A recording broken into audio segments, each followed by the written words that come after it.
being the ultimate speaker, I'm also a little bit different type of thing than usual here. From my background, it's obvious I'm a software guy.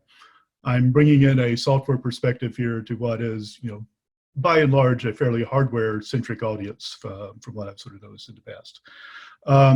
And sort of somewhat unusually, I'm bringing in a little bit of a historical perspective as well. Generally, when you see a paper entitled, or a presentation entitled Vectors Are History 30 Years Later, you can tell there's some time period going on. So, summarizing up front, there's sort of three things that I'm going to look at conveying in the presentation. The three big level things, and then some amount of detail or whatever around it. Number one, vector units have been way underappreciated or way underestimated in terms of their value, partially from a historical wrap. Second one, a large part of things depend on the type of problem you're running, and vectors really are very good for a large number of problems. In particular, the one that's probably the one here, in terms of vectors, they're, when you have very predictable, very regular type of computations, vectors are probably the best thing in the world for doing them. Third one is that, AI is one of those areas, AI machine learning is one of those areas where vectors probably play a lot bigger role than people tend to give it credit for, or can play. And part of what I'm going to be doing is sort of coming in and presenting that and sort of thoughts behind that. So starting out, motivation behind the, where we're coming here, and particularly the title Vectors Are History. If you go back into time in the early 80s, during the 80s, the supercomputer market, mini supercomputer market was growing incredibly fast. Cray was leading the supercomputer market. Lots of entries in the mini supercomputer market. Some of them are listed on the right. We got some real ancient times there. And you also can sort of see the performance that they were getting, as well as the fact that with a few exceptions, some of them were getting incredibly poor percentages of peak performance. Some actually did fairly well. So there is clearly some technology or something around in that. But big picture, if you looked at this in the 80s and you made the statement, vectors are history, no one would have believed. It was a radical statement, I guess is the right way of putting it back in those times. So the person who did come around and make the statement was Forrest Baskett in a paper in 1989. His predictions, which will be sort of graph form shortly, is that given that the performance of superscalar machines relative to cycle times was increasing radically at that time, vector processes were staying steady. So in the mid-range, they were at a distinct disadvantage. Still exist in the high end simply because it was the only choice, the only way you could get that fast. But it was still sort of coming around. So his prediction was that vectors were history. And if you look at the results in the 90s, pretty much all the vector machines went out and went out of business. Sort of historically, that tends to be an unfair rap in some ways, because many people condemn the whole vector market around it. But the real key as to what led to it is this graph right here. If you look at the trends of the cycle times for scalar machines versus cycle times for vector machines, or the cycles per flop, the scalar machines were trending down, vector machines were flat, and as a result of that, just couldn't compete. Look at that same analysis now, and you see a very different type of picture. So you look at this graph, I realize it can be kind of hard, or looks a little bit hard to parse. But quick summary is, there's vector machines and scalar machines on there.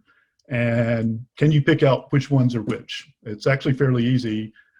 These are the scalar machines here. These are the vector machines up here. It's all a flat line. Nothing is increasing anymore. So it's made for a very different type of situation. One of the reasons it is that way is that many people recognize it. And it is moving to the point when everything in one way or another is getting vector or some form of parallelism in there. So question out of that is, what makes for a successful vector machine? Forrest actually answered that back in 1989, and it's worth going over and viewing. The difference between the machines back then that were successful and not successful were threefold. The absolute key was they had to have both a fast scalar, he calls it scalar, actually means integer unit, as well as fast floating point processing. Second key, and the key one, the critical one in terms of going forward, is there had to be some form of cache data, some form of fast access to frequently used data. And particularly it had to be vector, something in the form of vector registers. Memory-to-memory machines, you ended up running at the speed of memory. If you had machines with very small registers or not enough ability, you didn't get any of the reuse. And the real key, the real area where you're getting the fastest access or getting the full speed of the vector unit is when you have the vector processor running at absolutely the fastest speed by running on a vector register rather than having to wait on the memory. So third aspect of that is that you also have to have a relatively fast memory. And in fact, one of the definitions of vector machines, from people in my time, is that it has a setup to be able to load to load memory into vector registers extremely fast. Those were the three that Forrest specified in his paper. Fourth one, which is equally important, and one of the reasons why there was a big differentiation of machines is the software. In particular, you need a compiler that can parcel out the things well, among different processors, whether it's a vector processor or a parallel processor. That was the real key between the differentiation of the machines back then and between the ones that were the fastest and the ones the slowest. And that's why, now it's one of the key things. And, one of the key parts of this talk is that one of SiFive's key focuses is on software, on this part here. So compiler is a really key part. One of the important things of understanding there, following that, is understanding what it is, what are the type of applications, how does a compiler work? So you can know when it will do well with a vector unit or other unit and when it won't. One of the things you find, sort of universal experience among people writing programs for parallel machines and vector machines. Expectation, they come in, they write the program for parallel execution, they make the changes, they work through the syntax compilation errors, execute, they're going to expect they get performance like this. Everything's lined up, get performance, everything's speeding down freeway, and all is going fine. Reality tends to be a little different. They go through everything, they come around. When they actually come around to executing, what they get is this. What they quickly find is things almost always run slower when they come in unless they've gotten a really good compiler, really good system. And as a result, what they end up getting is the equivalent of traffic in Bangalore, where everything is bottled up trying to get to memory and trying to get results to and from memory.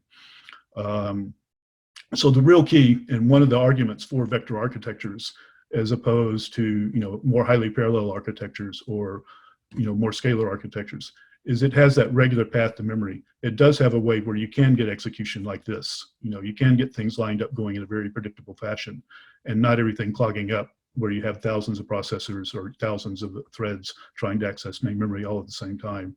You hope that it lines out into this dynamically, but it doesn't always do that. And one of the advantages with vector units is that you can make it do that way. So what is the real key out of those to getting performance?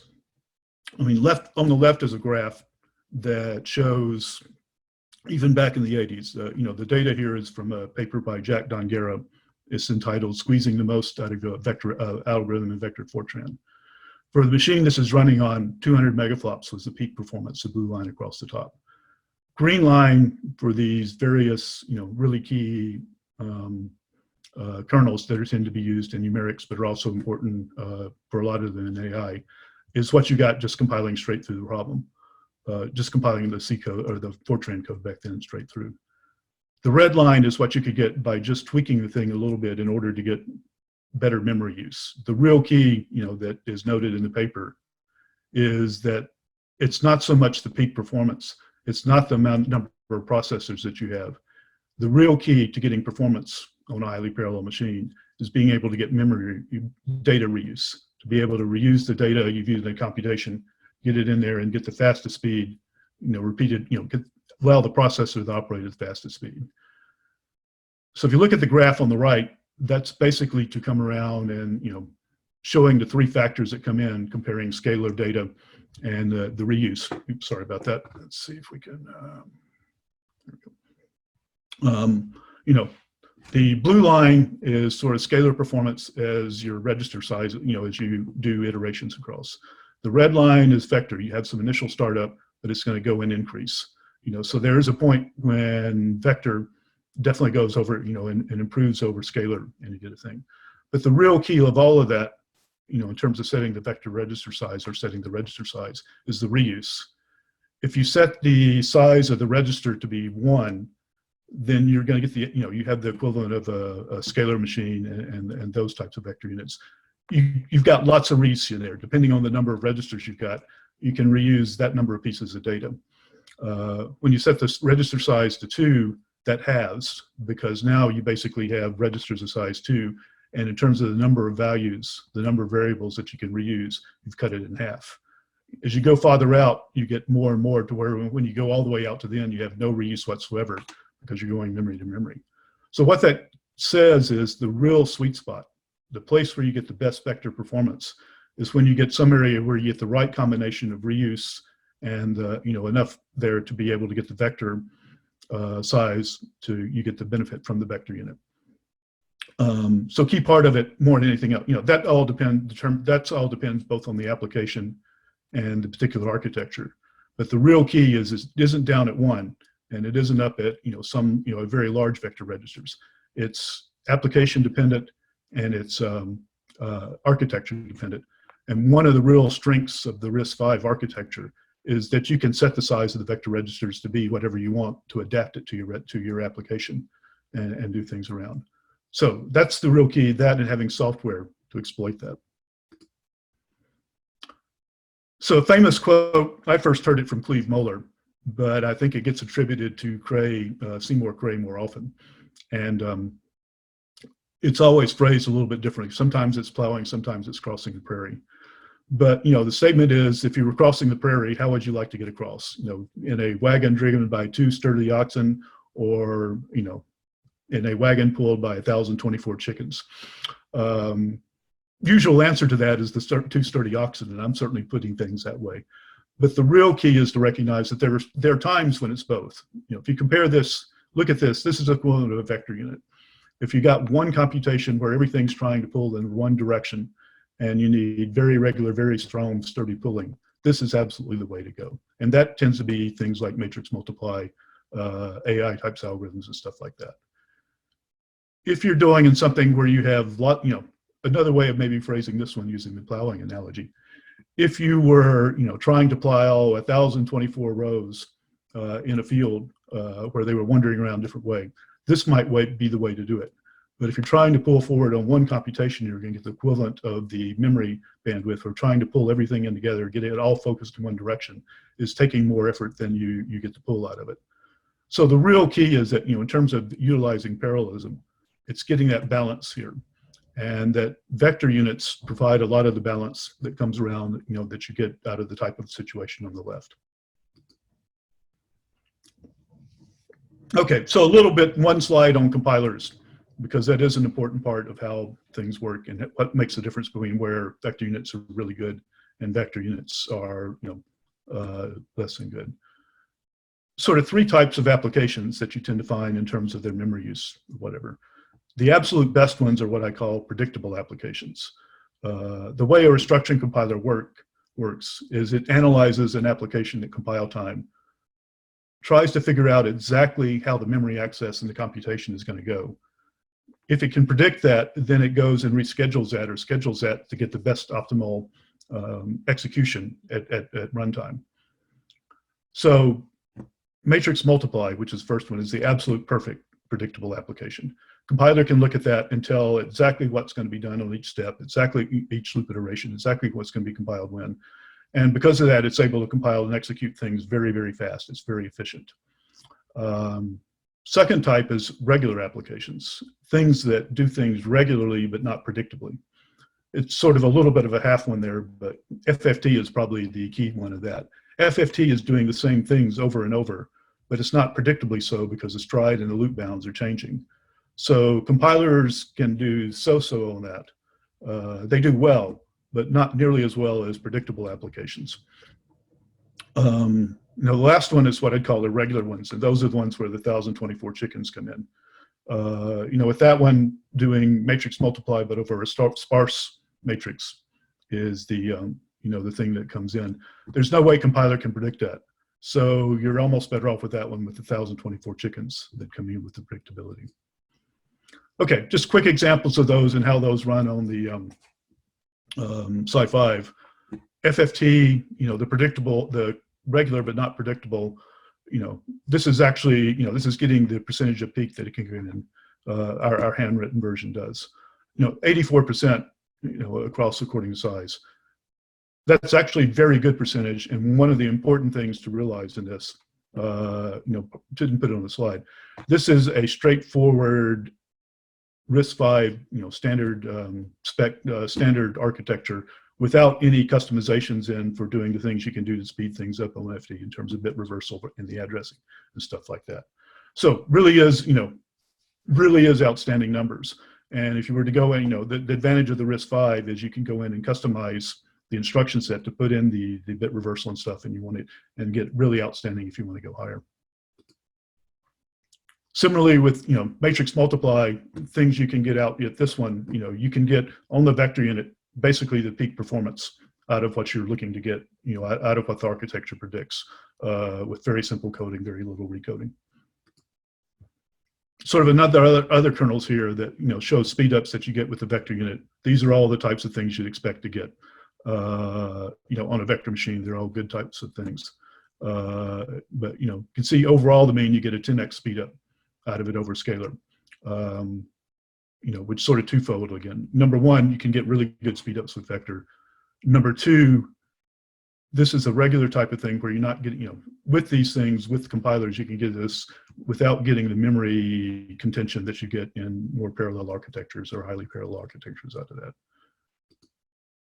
So just a little bit, like I said, I've sort of implied, the thesis is that RISC-V vector is very good for AI, something I certainly believe. In terms of looking at our portfolio and what we're, looking out and coming out the, the timeline in our roadmap, doing, at the moment, we have 3 series here coming out, all of which with scalable vector units, all around which focused varying, starting from sort of low end, moving up to the high end.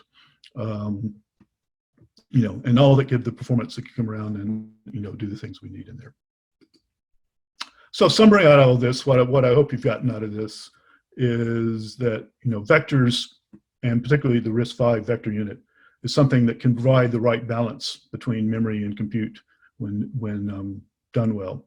And one of the key parts of that is software, which is one of the key areas that SiFive is focusing on, providing the right software to be able to provide, to get the ease of that programming, the efficiency of those units without the complexity of the programming.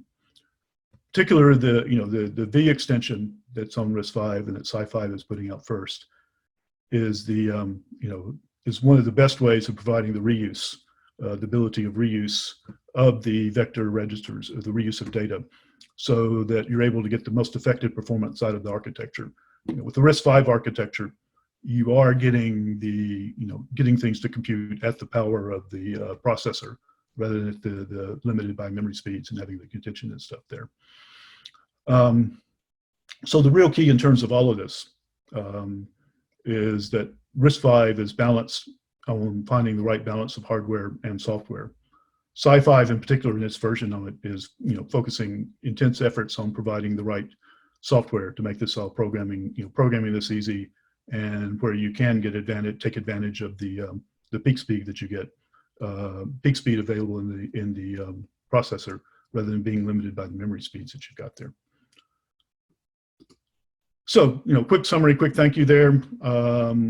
At that point, happy to sort of switch it over and go and take questions. First question, what differentiates the VI2, 7, and 8 series? What is the timeline of availability for each? So with respect to the timeline, Steve, I'm the compiler guy, I'm the engineering guy.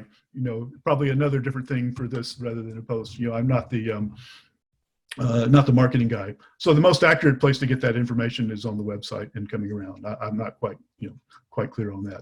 With respect to the, and particularly again with the details of the architecture, obviously we're increasing the speeds and stuff as we go through there. But again, the right place to get that is, to contact the marketing guys, and they'll get that to you.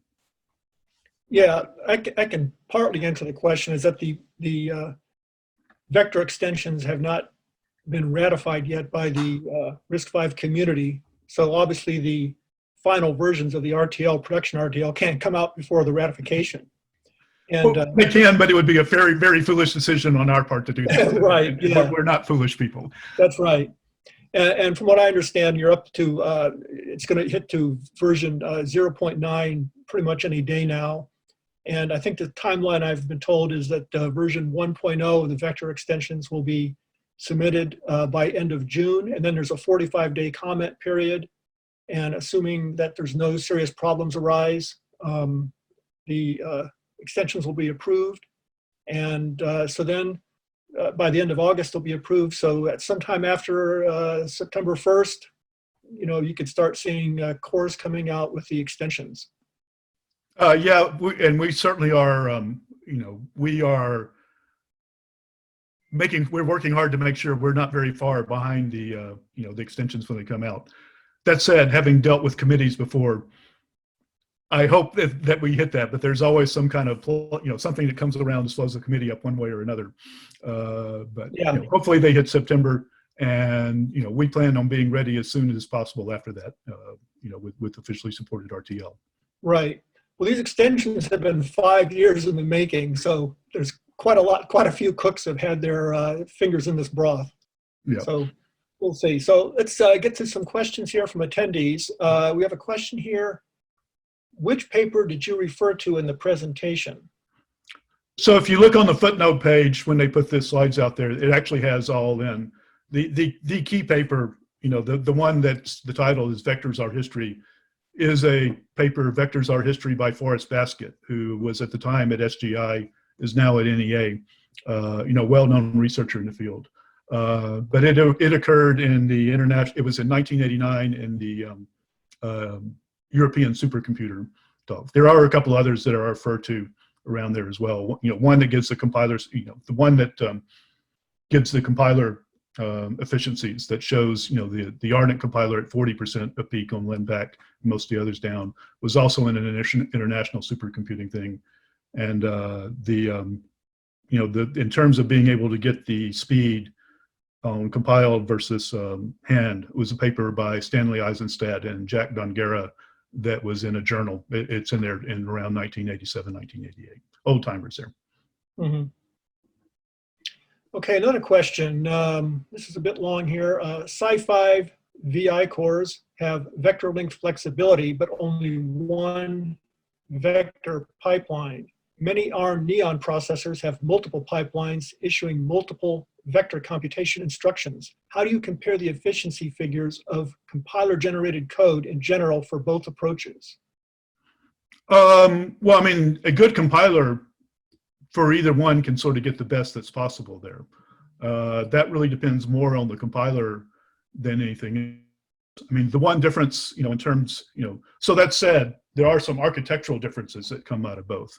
One of the key parts for the RISC-V, the SiFive, is once you've got vector register and once you're cranking up a vector operation on that, once you get past the initial overhead, you're generally operating much faster than you are with sort of shorter vector links and whatever there. I mean, once you get it going, it's going to go fast, and if you're reusing in the vector registers data so that you don't have to go back to memory, then you're getting very good efficiency. Key difference there on something, with the shorter vector links, even though you have multiple pipelines, you're limited on how far you get the efficiency of the, what's in the particular pipeline. Your particular pipeline is efficient, but you're getting, you have to get more things flying in parallel. So long-winded answer, pulling that to a shorter answer, you can get good out of both. Compiler can, a good compiler can handle either one. My viewpoint, what I've observed just, from many years of experience, when you get the longer vector registers, you do much better than you do with the shorter ones, because it's hard to get enough different operations in flight to come around and be able to take advantage of those. Yeah. Also, if I'm reading something into his question, the pipeline can be any width. I missed the last part of what you said. I'm sorry, could you repeat that? I said I'm reading something into his question. The vector pipeline can be any width. Yes, yes. Yeah, so it's definitely, I mean, compilers, I mean, I've actually worked, going my history on pipelines, on vector pipelines that have done both. it's definitely, it really comes down to the application and how good the, how well the application fits the architecture. Okay, another question. Is the LLVM compiler better suited versus GCC for vectors, and why? I mean, more, sort of personal, LLVM was created farther down the line and with a focus more on the application area, whereas GCC evolved along with Linux and is focused very much on the, deeply embedded Linux kernel type of things. Those are two different application spaces. So just from observation, GCC and embedded is very hard. There's not a whole lot of vector code as a general rule in embedded world, and that's not where GCC is focused. So, I mean, a little bit of answer to a different question than you ask, but I'd say that LLVM's application area is much better suited for vectors. And the fact that it, is a newer compiler, doesn't have as much accumulated history as GCC does, means that it's a better basis, a better place for building vector compilers. But, that said, either compiler can be, compiler is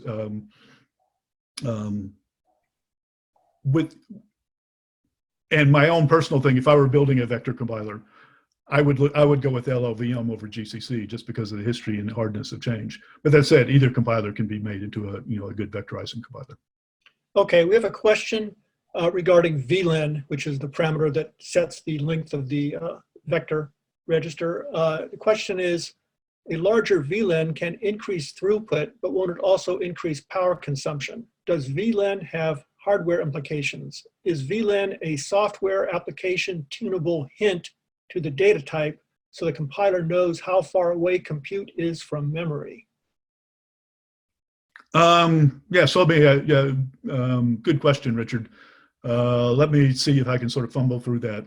Again, with the caveat that I am a software guy. I learned very early on in life that I'm a software guy, not a hardware guy. It will also, I'm sure that increasing VLAN will increase power consumption. It is built into the hardware in RISC-V. It's not a software type of thing. And one of the key advantages, one of the opportunities is it opens up from a software point of view, is that the software, it's possible to build software that analyzes the application and chooses the right VLAN for you in terms of things. So. Okay, here's a question, another question about power consumption and register file size. I think we've sort of answered that. The bigger your register file, the more power will probably be consumed. I think the register file size is fixed at 32, but the length is adjustable. Yes. Yeah. Yes. And you're right. It's sort of obvious thing. The bigger you get it, the more power you're going to consume. So. Right, and also it's implementation independent, right? I mean, you can implement a register file in SRAM or in flip-flops. Yes. Right. Okay, another question. How much improvement if compare the RISC-V vector extensions with typical vector coprocessor? Do I need a special compiler to compile my own AI software to use the SiFive RISC-V vector implementation? So I mean, so there's improvement in performance, there's improvement in programmability. A vector type of coprocessor or any other type of coprocessor, by and large, is pretty much guaranteed that they're going to have separate memory spaces. The ideal thing in the parallel world is that you have, ideal thing from a parallel programmer is that you have a shared memory space. Pragmatically, they always end up being distributed, or separate. And one of the big problems of using a typical coprocessor is moving the memory back and forth at exactly the right time. Getting it there when it's needed, getting it back, and optimizing, getting the data reuse that way. That's a really hard problem, really painful thing, and not things that tend to do well. One of the big advantages of the RISC-V by having the vector unit integrated in is you have a common memory space, so it's much easier to compile for. Compiler is much better able to handle automatically reusing vector registers and having a fallback on than having to move memory back and forth to a separate memory. So, I mean, I think the key advantage there is more the ability to have a unified memory, and in addition to having a shorter path to memory. would be more than, the other things that were pointed out there. Okay. We had a question from someone who couldn't find this paper you referred to online, this Vectors Are History paper. I'm assuming he's assuming to a paper instead of your presentation. By the way, all the presentations at this conference will be available for download within a day or two when we get them all together and put a link up. You'll get an email with a download link. So if you're talking about the presentation that was just seen, you can download that soon. Maybe he's talking about some other paper, Vectors Are History. Well, I'm sure he's talking about the paper that's in here, and it's one of the things that separates, people like me who did their PhD dissertations in the 80s versus those who've come along in 1990 or later. And that, if it's not on the internet, it tends to be impossible for the Google generation to find or realize. So it is, it is. I doubt it's only. Anywhere online, because it's far enough back to where it's before that Google generation. It should be available out there. Like I said, there is the presentation last page contains the reference to it. And if you want, you could tell my graphs, and some of them came actually out of the paper copy because they've got the smears and stuff of 30 years on them. You can also send me email, and I'll be glad to send you a copy if you want. Okay. Yeah, he clarified that he is referring to Forrest's paper. And another person asked, can we also watch the recorded video later? And yes, I believe we will be posting a link to for people to watch the recording of the presentations later. I want to thank all of you for attending today's live stream of the Linley Spring Processor Conference. And I want to invite everybody to attend our Fall Processor Conference, which is scheduled for October. So again, thanks to everyone. It went pretty well. And maybe I'll see you in some of the breakout rooms. Thank you.